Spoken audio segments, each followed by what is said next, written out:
love spending time with you. And I love every moment with you, Emma.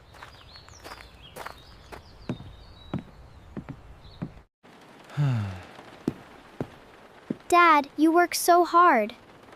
Everything I do is for your future.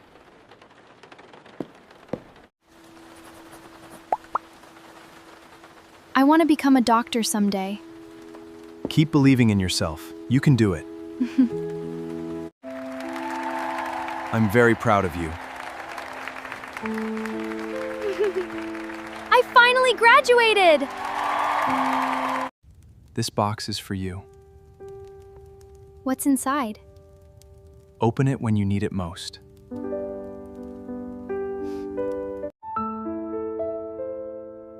I miss you, Dad. I wish you were here. Everything feels so difficult. I don't know what to do.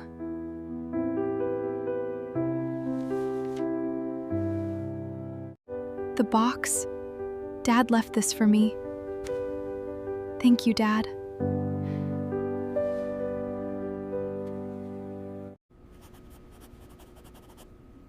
I won't give up. I'll finish what I started.